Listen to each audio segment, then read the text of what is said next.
PJNet.TV 931.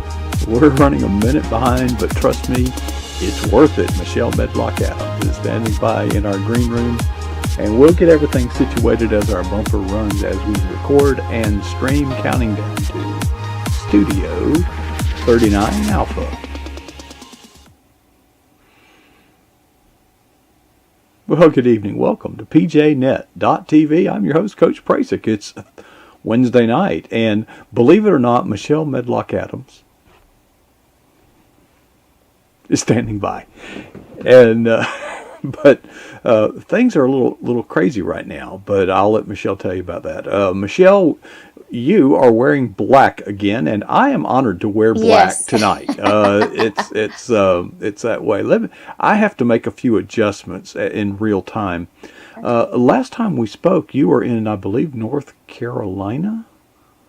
Yes, I was there for the Series Writer Children's Writing Intensive. I was leading 10 individuals who were, they were amazing. Bethany, Kyle, and I each taught an intensive, meaning we got, really in there and worked with all 10 people. They cut the limit off at 10 so that you could really get in there and look at each manuscript. And I love that kind of class. We had a great time. I was hoarse. I talked so much, I was actually hoarse by the end of it all, but it was great. I know, big surprise, but it was so good.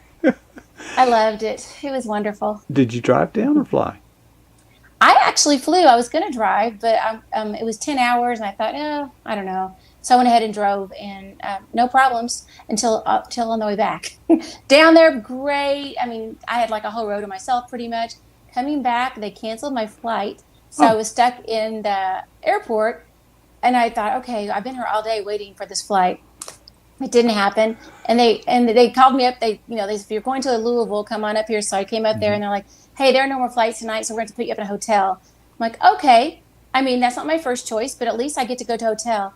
Oh, Coach, I would have rather been camping in the middle of the wilderness. It was the worst hotel. I stayed dressed. I did not touch the bed. There was I can't even tell you all the horrible things in this room, or what. I don't know what had happened there. I don't want to know. I wish I'd had a hazmat suit to actually stay dressed in. So I just sat in the desk and I worked all night long, and never slept 1 minute, and then got on the plane at 8:30 the next morning and headed home. So it was an adventure on the way home, but I did make it. So that's the good news. Well, now I saw you were in the chat room earlier. Good to have you visit and interact with the family there. Folks, if you're watching this and you're not in our chat room, go to pjnet.tv right there.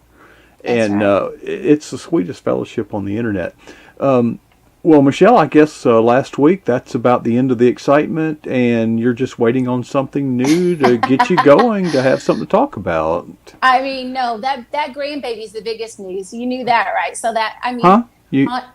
Yes, I know. I've got 50,000 pictures to share, but my newest grandbaby, baby number 5, showed up about 2 weeks early. She wasn't supposed to come yet, but she was ready to come out. So she said, yeah, I'm coming. And if you saw the pictures with her chubby cheeks, she was well done. She was ready. She was definitely well cooked and ready to come. So we were excited to get her here. Her name is, we're calling her Knox, but her first name is Isabel. It's Isabel Knox, and I'm probably going to call her Izzy. She's just so cute. But she's beautiful. She was about 8 pounds, 19 inches long, healthy baby girl. She is just beautiful. She came emergency C-section, so it was kind of scary there for a little bit. Allie's water broke, and she wasn't supposed to have her because the baby was breached. So she was supposed to. She was scheduled for a C-section, but not that day. But that was the day that Knox said, "Yeah, I'm coming right now. So get ready." And it was a crazy day. Yeah, that was Saturday. So baby's fine. How's mom doing? She is just doing great. Of course, Allie's the one I told you that was jogging up until the day she delivered. She's so fit. In fact, her doctor, Dr. Castillo, asked Wes, her husband, said, does she work out a lot? And Wes said, every day of her life. And she said, I've never had a patient where there was no fat to cut through. She's just so fit. So she recovered really well. I mean, she came home a couple days early. She came home. They were supposed to stay till Tuesday or Wednesday. She came home Monday afternoon. And I just told her not to overdo it. Let Wes do things. Wes is off work for a couple of weeks. And I've been out there helping and went grocery shopping for him and all the things that a Gigi will do. It's just so great. But Mama is doing great. The baby's doing great. Ren is not really sure what's going on. Big sister is who is this thing and why is it here? I mean, she likes her, but she's a little bit jealous. Just like she doesn't want her daddy to even touch the baby. So she's like, yeah, it'll be okay. They'll work it out. But she's not really sure about this baby thing yet. I bought her a new baby doll of her own. I'm hoping that's going to help her like it better. We'll see. Well, do you have any pictures? When you get some pictures, will you post them on social media? Yeah, because I just never post any. I mean, I had to control myself. I had so many cute ones. I'm like, I'll just post 10. That's all I'll post. She's so cute. Those C-section babies always have the most perfectly round little heads. Are so cute. She's just beautiful. But yeah, it was a good week. And Abby had surgery on Thursday, my oldest daughter. So we had surgery on Thursday. I was watching my other grandkids in Kentucky. Drove back home. Thought I had until like that whole next week for the baby to come. And 2 days later, well, I was only in town like less than 48 hours, and baby Knox came into the earth. So Pops, Jeff, and I we're tired, but it's been a great week. Abby's surgery went well. The baby's here. Everything is good. So yeah.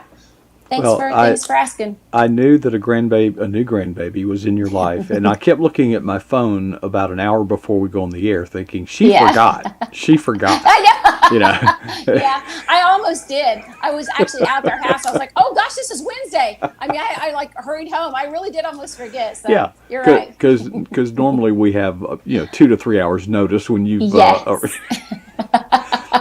Did you know? You kind of knew. Did you know that your substitute for last week, Dee, who calls you by a different name, Missy, you knew that she was near Tallahassee. Yeah, I told her. I'm like, you're like right by Coach's studio. Yeah, I told her. Do you know that she is like the 4th person on this planet to visit the Eagle's Nest studio? She actually came by. That. Yeah.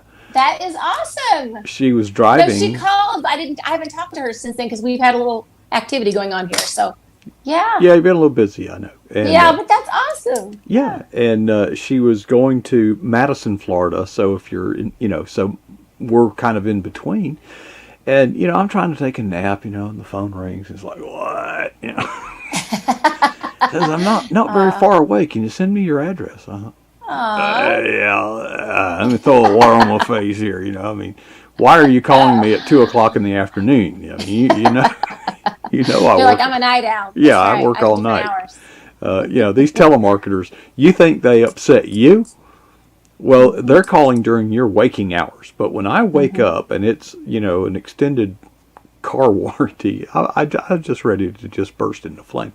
But anyway, she came by. And not only that, we went out to the Homestead Barn. That barn is used mostly for weddings. Mm-hmm. And she says, I'm looking for a venue.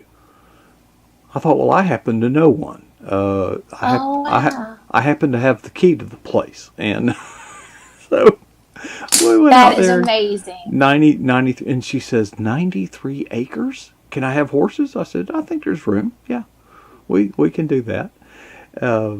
And so she was just real excited. But I did not remember having her on, and I thought she was a first time guest. And on the air, she's reminding me, no, I've been on here before. Remember coffee? Yeah. I'm like, I don't forget coffee. I mean, but no, the coffee shop. Oh yeah, okay. So it was good. I assume that she is back now. She does your photography. No, she's never. In fact, I didn't know that she did that till she told me. Dee is one of those people that she can, if she does anything once, she can do it well. She's super smart. She's good at everything. Dee is good at everything. So I'm not surprised that she's a gifted photographer because I've never known her not to excel at something. So that was surprising to me. I'm like, oh my gosh, well, there you go. I didn't know that. Yeah, I thought that, I didn't know what the connection was, but apparently your husband does their tax stuff. And yes, and we went to high school together. Oh, okay. Yeah, she's one class behind me. And really? So yeah. Mm-hmm. Yeah, Dee and I. When's the last time you went to a class reunion? Oh, I went to our 30 year. Yeah, went to the 30 year. It was that was like 3 years ago, I think. But it was great. A lot of people actually attended, and I was the class secretary, so I had to help, with everything and planning, and it was great. We had a good time. Yeah. Well, class reunions are an interesting thing. I used to bartend, so I've seen many class reunions gone, well, crazy at the country club. And they start out sane enough, but they can turn into wild things. But here where I'm from, the class reunions are kind of interesting in the public school system where my wife went because they have two class reunions. One for the colored and one for the white. Yes. What? Now, by the way, everybody's invited to both. Everybody's invited to both. That is very strange. You would have to have grown up here. It's Yeah. not a matter of disrespect. It's actually a matter of respect. Hmm. It's hard unless you've lived here. But anyway, so they haven't. My wife's class, they stay pretty much in contact with one another. Well, October 30th is a little get together. It's a birthday. They just get together, and I call it class. Mm-hmm. So Michelle, I have been so lumberjacking for the past 3 weeks. I mean, I have been going around, drinking a gallon of water a day, out Uh-huh. there sweating, and I have, because I love going to class reunions because most of the Mm-hmm. people that are my age. When we were in high school, I was the runt. I didn't have facial hair, and they made fun of me. I but today, those people are fat and bald. And I love going to, so I am getting in shape because I plan to be buff. I mean, I want to, That's it. I told my Yeah. wife, I said, dig up, let's go buy some shirts that are too small. You know, You're gonna shop at the little boy section and get yeah, like a yeah, tank or yeah, something. get, Okay. get, Great. A belly get, shirt. Yeah. yeah, get one, and I All can't right. wait. Yeah. But I see. yeah, class reunions are supposedly, they're a good thing. But the sad thing is each time you hold them, there's fewer and fewer, and it's not because Yeah. well, it is because they couldn't make it because they have gone. They won't Yeah. be making. We've any. lost several in our class. In Yeah. fact, just one this year. It's not. It's hard. It is hard. Mm-hmm. But we like our class. We stay. We have a Facebook page where we all kind of share things, and we stay in touch. The people I want to stay in touch with, I do, and the ones I don't want to, I don't. So if I see them at their reunion, I'll still smile and say hey. But we've always had a really good time. We've never had any problems. Really, in the last several. The 5 year was kind of a wash, but yeah, it's been really good. Class reunions are extremely problematic here because they start out sober, and then some old flames that you thought were extinguished, get wow. reignited, and trouble starts. There's some of that happens for sure. Mix a Yeah. little alcohol in that, and it gets off the rails pretty quickly. So, all right. So Sounds like a movie. you're Okay, so I wanted to talk tonight. Can I about? I have to brag on my son-in-law, but also it's just something that I've been writing about. Bethany and I are doing this Bible study that comes out next year with In-Game Press, and you know how whenever you're that's in the midst Victoria of Doerstock, isn't it? that is, and so it's going to be a companion Bible study to our Platinum Faith book. It's called All in Faith, and you know how when you're in something, then everything that you hear or it just all kind of relates to that. It's like God just keeps showing you things, and that's kind of what's been happening here. But I was been listening a lot about that faith is now. Hebrews 1 or 11:1 says, "Now faith is the substance of things hoped for, the evidence of things not seen." But it says now faith. It doesn't say someday faith or in the future faith. It's now faith. And as I've been listening to that and meditating on it and writing about it, I had the greatest example of that. Just found out about it yesterday. My son-in-law that's married to Abby, my oldest daughter, his name is Micah Pace. He's a praise and worship leader at a church in Lexington, Kentucky. And he's just a wonderful young man. I mean, even if he wasn't in our family, I would still think he was amazing. But he's an amazing husband, amazing daddy. He's a great praise and worship leader. And he's quite talented. He's a songwriter. And, I've always thought he's amazing, but then I might be a little prejudiced because he's in our family, but I think he's amazing. But Mike is busy. I mean, if I'm busy, like y'all know I'm busy. You're Mike is busy. He's got 3 little kids under the age of 4. He runs sound, and he's the praise and worship minister. They do small group. He's always ministering to people at the coffee shops, and when he's not even on duty as minister, like he is always in that mode. He's always hands and feet for Jesus. And he and Abby do a lot of stuff extra at the church that people don't know about. They're just always helping. They're volunteering, packing boxes, and just that kind of stuff. So I don't know how he had time to do this, but this is the now kind of faith. Micah knows that God has called him for more things than what he's even doing now in the songwriting and in his ministry with music. And so he's written several original songs. And I know even during the pandemic, he flew out to LA and recorded one of them with another young man who they met in Atlanta at one point and have been working together some. But Micah, so he entered this contest with Bethel Music, which that's the big one, right? Mm-hmm. Bethel. And he had to write 3 original songs, and then he had to perform them, and then he had to tell like the history behind it. I had to do like an interview about like what these songs mean to him and that kind of thing. And they were only going to choose 50 people out of the entire world, open and worldwide. I don't even know how many thousands of entries I got. So many entries. And Micah got an email last week saying, "Hey, thanks for contributing. If somebody can't, make it, then you're in. But you didn't get chosen." And he thought they probably tell everybody that. Yeah, I'm the 51st. He was just like, okay. But Micah's not one that would pout or anything. He's like, that's all right. I'm glad I did it. It was a good experience, and I have 3 new songs for it. Well, yesterday, the person that was chosen from Greece, he couldn't get his visas and everything because of the pandemic. And they called Micah and said, "Hey, you're in." So my son and I mean, what? And so Micah is going to be in Nashville next month, working with Corey Asbury and Jonathan David Helser is her name, and his wife Melissa. They're the ones. Look, now get this, Godwink, because we were listening to Godwink stuff before me. They had that video talking about Godwinks. Listen to this. Bear, Abby and Micah's oldest son, mm-hmm. That's my oldest grandson. Right. He's the one that was born with the brain tumor, right? We've been praying for Bear. Y'all have all prayed for him, and we've seen miracle after miracle. He's our little miracle in the making, I always say.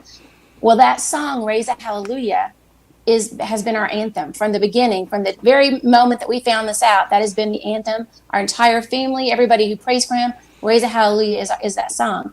Because in the middle of that song, if you watch the live version on YouTube, they actually talk about a little boy that was overcoming, and it was almost the exact same setup, like Bear's story. And we were just like, well, what God does for one, he'll do for another. God's not a respecter of persons, he's a respecter of faith. And that became our anthem for our prayers for Bear. Well, this husband and wife team, that's their song, that they're the ones that performed it. I believe they wrote it. They're going to be there. So Micah gets to work with them. He's one of the 50 people who get to work with them. And I thought, I hope he gets to share that story of how that song has been, when all looks dark, when everything looks bad and all the reports were negative, we would just blare Raise a Hallelujah and just scream it from the tops of our lungs, that they'll be. And I mean, that's been our anthem. And now he gets to work with them and he's writing songs with them. I just thought, only God can do that. So Micah Pace, my son-in-law from Kentucky, is going to be in Nashville working with some of the best and the greatest and the biggest in the industry in October, because Micah has that now kind of faith. He didn't say, well, someday when the kids are grown, or someday when, we've got more help here, or, someday when I'm no longer on call for this. No, he'll stay up late. He'll do whatever. It's not like he slacks off on anything. He's all in on everything. But God honors that kind of faith. God will always honor that kind of faith. God is the great I am, not the great I'm going to be, right? He's the great I am. And like Micah knows him as that. And I just think that's the most amazing testimony, that in the midst of crazy life, and there's, like I said, I don't think anybody I know is busier than Micah Pace, except for maybe me. I might challenge him on that.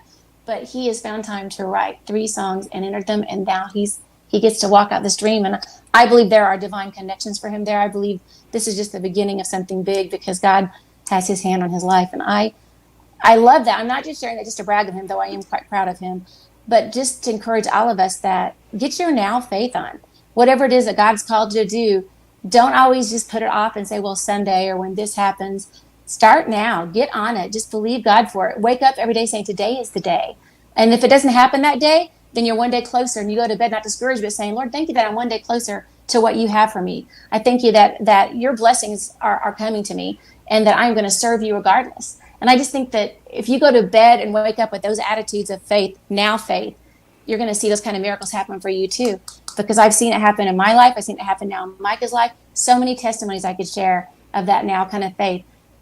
I think sometimes we get lazy in our faith, and it's just easier to say someday. But God is saying now. Now is the time to act. I hope that when he shares that story, one, that they believe it, and Yes. number two, I just know that if they do believe it, it'll be that kind of moment, the moment like you had on the airplane when that child was distressed, that I wrote this book, had no idea, Right. selling books is great, as a profession, but knowing that your work made a difference in That's somebody's right. lives. And if they hear the story of how their song Yeah. has inspired a family and sustained a Yes. family That's right. through things, I believe, Michelle, that we fail more, not because we tried and failed, but because we never really tried. And it's not that we said we're not interested in that, but there's this demon that sits on one shoulder that has our ear, and we tell ourselves, I'm tired. Well, I know what it's like to feel tired. Right. We all do. I'm doing this yard work to get into shape, and I'm digging up stumps. Now, without getting into all the mechanics, it takes two things. One, work with what it gives you. Don't try to make it happen. Work with what you're given.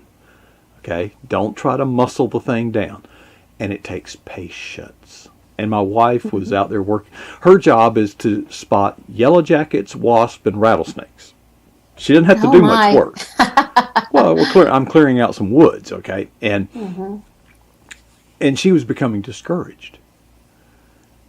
And I had to remind her, I said, when I reflect on some of the victories in my life, it's not because I was smarter.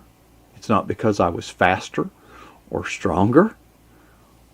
It's because I just wouldn't quit. Yes. And it's that all-in faith that says, just don't give up. I posted something today. It just kind of came on my mind. Count the number of times you've been beat down, and then add one. That's how many times you got to get up. That's right. It don't matter if you've been down 3 times, you got to get up 4. If you've been down 300 times, you got to get up 301. Rocky, hit the canvas a lot of times, but he kept coming back. It's hard to defeat someone who won't quit. That's right. It's that never give up attitude, that all in faith, and I think it's easier to stay down, right? That's the easy way, just to stay down and think, well, it's just not my time, or well, maybe this is their time. But that when you've got that urgency, that now kind of faith, where you're like, listen, I'm all in, and if it doesn't happen today, I'm still going to be praising God because I know it's coming. But I'm going to keep working towards whatever it is God's called me to do every single day. Then it gives you a purpose and a reason for getting up every day. I see a lot of people lose their passion for life and for their calling and for walking with God. And it's not because that call isn't on them. It says in the Bible, the call's without repentance, meaning the call's still there. They lose their passion because they get their eyes off the one that put the calling on them. And they just get tired and they get weary. It says don't grow weary in doing good. But that's easy to say and to read, but it's harder to do when you've been knocked down a lot, or you see others realizing their dreams and you're thinking, did you forget me, God? Like, hello, still over here. I think it's easy to get lazy in our faith and to think someday, but God is saying, what about today? Is today good for you? But we have to have that all in now kind of faith. And I just love it when I see it work for somebody that I know has been working so hard for God behind the scenes, not asking for recognition. That's my son-in-law. I love this so much. Abby was so proud of him, but I got the phone and I just bawled like a baby. I'm like, God, you are just so good. You are so good. I love to see him in action. God always does it bigger than you can imagine. Like this, if I was writing a movie, I would have written it just that way. Yeah, you didn't get in. Oh, kidding. Somebody can't come. You get to go. Like, I love that. God is so amazing. Yeah, so wonderful. Well, the odds, seem overwhelming when you say the entire world You know, It was you're in open to the world. competition with the entire world. And I'm thinking, as you're saying that, there's probably, all right, perhaps, maybe, I hope there's someone out there watching this saying, well, she's Michelle Medlock Adams. You know, she's got all these books. She sold all these books. Of course she's happy. Of course she's, you know, but she doesn't understand. It's harder for me, you know, but it hasn't always been, as you would say, sunshine and blue jays. That's Or right. bluebirds or what? For sure. Is it Yeah, bluebirds or blue jays? Yeah, it's bluebirds. Blue jays are kind of mean, but yeah, Well, sunshine and blue jays bluebirds on are, my shoulder. That's right. Yeah, yeah, bluebirds. yeah, they're natural enemies of hummingbirds, and that's why I don't like them, you know, because I have a hummingbird feeder right Us too. outside that window. Yeah. And my dog, Mine's right there too. yeah, my dog just stands here and looks out the window at those hummingbirds.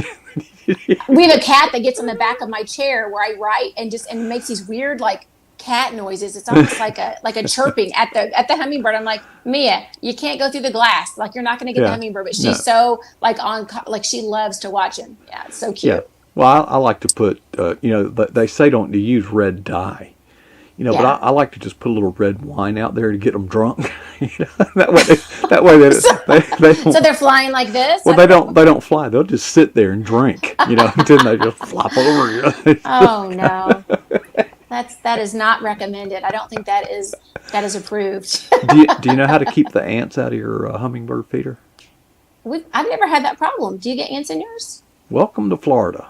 Oh gosh. Oh, okay, yeah. I've never had that problem. Oh yeah, there's a little water trap that you put on there, and you fill it with water, and the ants, it's like a, you know, that they can't come down the string, you know, the chain. Like a moat. Uh-huh. Yeah, so it's like a moat, and they can't get through there, so it's good. But no, it's not easy, and sometimes I remember when it was one of your first programs with us.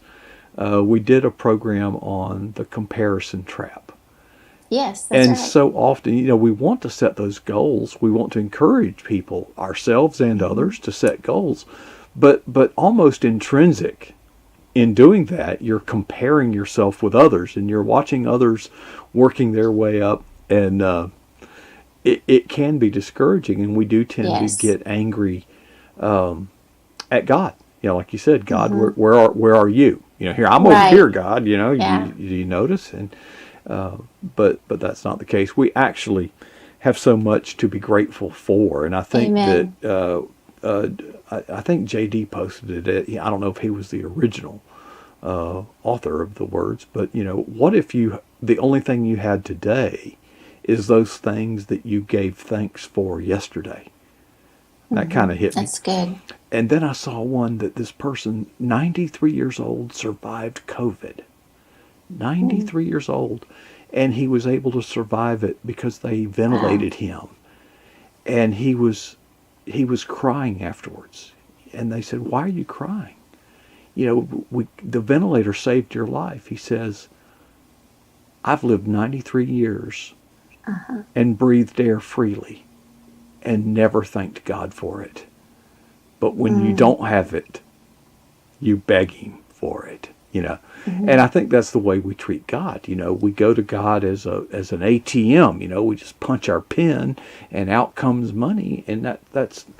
I think God promises that He'll open the windows of heaven. That's right. But we have to be faithful first. Anyway, cool. Amen. That's right. Great. Well, Michelle, thanks for visiting. I give our regards to your family and all that. And next week, hopefully. The grandbaby thing will kind of have worn off a little bit, and we can listen. All the grandbabies will be here next Wednesday, so it'll be a crazy program. I've got the ones from Kentucky coming, as well as they'll all be here. so get ready is all I can tell you. It may be a little loud. Yeah. Well, okay. Well, you manage it well, Michelle. Appreciate you sharing with us tonight. We love you and appreciate you sharing time with us as you do each week. Appreciate it. Good to see you guys. Good to see you. Hey, there's the eagle's nest. Hardly any people have been here, but you're here now. There's the picture. Just come on in. That's my plywood desk atop of 2 sawhorses. And tomorrow night we have a first-time guest coming to visit us at 9 p.m. Eastern. Hope you'll visit for that. And, of course, now we've got a Ron Gallagher will be with us at 9:30 tomorrow. So it's going to be a great night, and we appreciate those of you, especially those of you who have joined us in the pjnet.tv chat room. Because as soon as I get off the air, first thing I do is go read the chat. It's always so encouraging and so uplifting, and you all give me that strength to work until 2, 3, 4. Quick update. We're still working on. It turns out to be much harder than we thought. The online ticket sales for the event January the 20th in Tallahassee, Florida. The PJNet Family Reunion Fundraiser and God and Country Rally. So we're going to do 3 things there. We hope to have the online registration form completed maybe this week. And then next week we'll have to kind of decorate the page, with stuff. We've got 6 speakers, really. It's going to be great, and we'll be able to actually, sell tickets. We won't probably announce it publicly until December, first week in December, something like that. But our PJNet family will be given special consideration. You'll know about it, and you'll be able to reserve your tickets early and at a discount because you're so special. We love you. And all right, well, that's going to wrap it up for me. Before I leave, challenge 2 questions. Ask these to yourself and answer them to yourself. What is the boldest thing you've ever done for Jesus Christ? And how long ago was that? Let's not be satisfied with either answer.